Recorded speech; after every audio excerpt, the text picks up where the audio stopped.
మీరు ₹1,00,000 పెట్టి ఒక చీర కొంటే అది ఒకసారి కట్టుకుంటారు, 2 సార్లు కట్టుకుంటారు. బట్ మీరు ₹1,00,000 పెట్టి ఒక కోర్స్ చేసి చూడండి, that will be there for you, with you for your life, throughout your life. అది మీకు లైఫ్ లాంగ్ ఉంటుంది and it creates a lot of impact. So అట్లా ఆలోచించగలగాలి. ఎప్పుడైతే మనం ఇట్లా ఎవాల్వ్ అవుతామో definitely we will be in a stage where nothing matters. ఏమి మనకి ఎఫెక్ట్ చేయలేవు. సోషల్ గా ఎంపవర్మెంట్ ఎక్స్పెక్ట్ చేయడానికంటే ముందు సెల్ఫ్ ఎంపవర్మెంట్ చాలా ఇంపార్టెంట్. ఫస్ట్ మనము ఇంట గెలిచి రచ్చ గెలవాలి. ఓకే, ఇంట గెలిచే ప్రయత్నం చేయకుండా రచ్చ గెలవాలనుకోవడం ఫస్ట్ ఇక్కడ కదా మనం ప్రూవ్ చేసుకోవాలి. మీరు ఇందాక అన్నారు చూసారా, ఉమెన్ ఎందుకు ప్రూవ్ చేసుకోవాలంటే ఇందుకు ప్రూవ్ చేసుకోవాలి.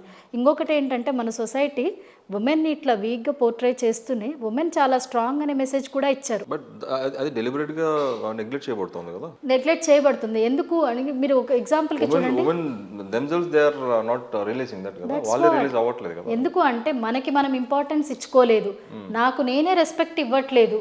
How can I expect somebody to give respect? First you respect yourself. నేను ఇందాక చెప్పాను చూసానా, like sit with yourself, identify who you are, what do you want, what are your accomplishments, what do you expect, like ఏం expect చేస్తున్నారు, అదంతా మనం identify చేసుకోగలగాలి. మన చిన్నప్పుడు మీకు గుర్తుందో లేదో, అంటే నా చిన్నప్పుడు అయితే నేను చూశాను, సో గోడల పైన రాసేవాళ్ళు ఇంటికి దీపం ఇల్లాలు, ఇల్లాలి చదువు ఇంటికి వెలుగు. ఎంత గొప్ప స్థానం ఇచ్చారు కదా. నిలబెట్టుకున్నామా? నిలబెట్టుకున్నాము, కానీ అన్నిసార్లు నిలబెట్టుకోవట్లేదు. అది నేను చెప్పేది. మనం స్ట్రాంగ్ అనేది మనం రియలైజ్ అవ్వాలి ఫస్ట్. అది ఎప్పుడైతే ఏ రోజైతే స్ట్రాంగ్ అనేది మనము, ఇప్పుడు చూడండి చిన్న ఎగ్జాంపుల్, భర్త చనిపోయినా పిల్లల్ని చదివించుకొని జాబులు, అంటే చిన్న చిన్న పనులు చేసుకుంటూ జాబులు ఏమీ లేకపోయినా, చదువు లేకపోయినా పిల్లల్ని చదివించి ఒక గొప్ప స్టేజ్కి తెచ్చిన తల్లులు ఎంతమంది లేరు. ఇప్పుడు ఒకళ్ళిద్దరు పిల్లలు, అప్పట్లో 10 మంది, 8 మంది, 9 మంది అందరినీ పెంచి పోషించి సేద్యం చేసో లేకపోతే పాడి పశువుల్ని పెట్టుకొని ఇది చేసి అట్లా స్ట్రాంగ్గా ఉన్న ఉమెన్ ఎంతమంది ఉన్నారు చెప్పండి. చుట్టుపక్కల చాలా మంది కదా. ఎలా చేయగలిగారు వాళ్ళు? చదువు లేదు, డబ్బు లేదు, ఎవరు హెల్ప్ చేయలేదు, ఎలా చేయగలిగారు? వాళ్ళకి ఒకటే ధ్యేయం ఉంది, నా పిల్లల్ని పెంచాలి, పెద్ద చేయాలి. అది ఇప్పుడు ఎందుకు లేదు? ఇప్పుడు ఒకళ్ళిద్దరు పిల్లలే కదా. ఎందుకు అంత ఈజీగా మనము like we are just giving up? చెప్పండి, ఎక్కడ ప్రాబ్లం ఉంది? ఇవాల్వ్ అవుతున్నాము, అంత పెరుగుతుంది, అంత బాగానే ఉంది, కానీ ఏది ఇంపార్టెంటో అది చేయట్లేదు కదా. అది చేయట్లేదు మనము. సి లైక్ అంటే చాలామంది ఫ్యామిలీస్లో లైక్ ఇల్లు నడపడానికి డబ్బు తెచ్చేసి మన లేడీస్కే ఇస్తారు. ఓకే, ఎందుకు అంటే వాళ్ళు బాగా నడపగలరన్న ఒక నమ్మకంతో కదా.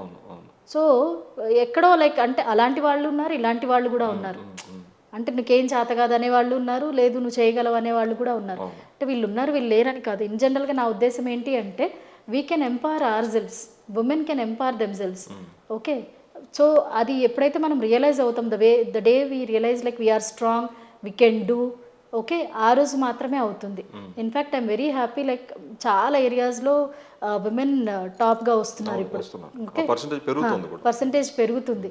బికాస్ ఏదైతే గాడ్ క్రియేట్ చేశాడు కదా, బై బర్తే వాళ్ళని చాలా స్ట్రాంగ్గా చేశాడు. That is the reason God has given womb to the women, because he has given patience also. Somewhere we have lost it.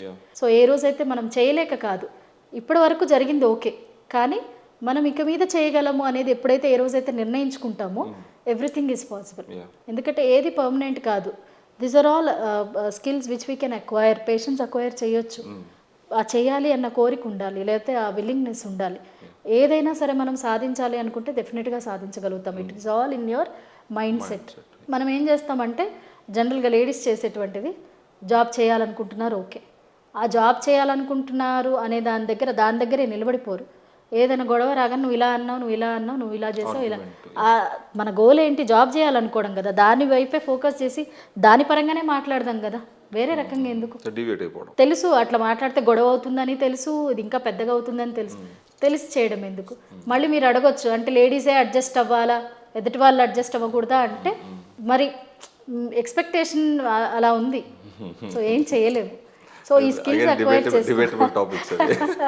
So కంప్లీట్గా ఒక కంప్లీట్ హ్యూమన్ బీయింగ్ లాగా అయ్యే ఛాన్స్ ఉమెన్కి చాలా ఎక్కువ ఉంది.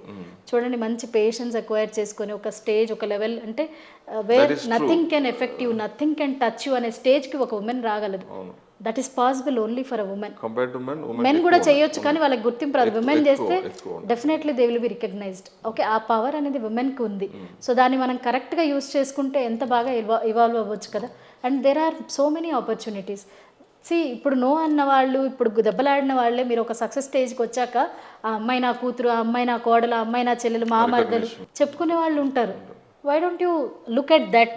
మనం ఆ విజన్ తోటి అది మైండ్లో పెట్టుకొని వర్క్ చేసినప్పుడు ఏది మనకి ఎఫెక్ట్ చేయదు.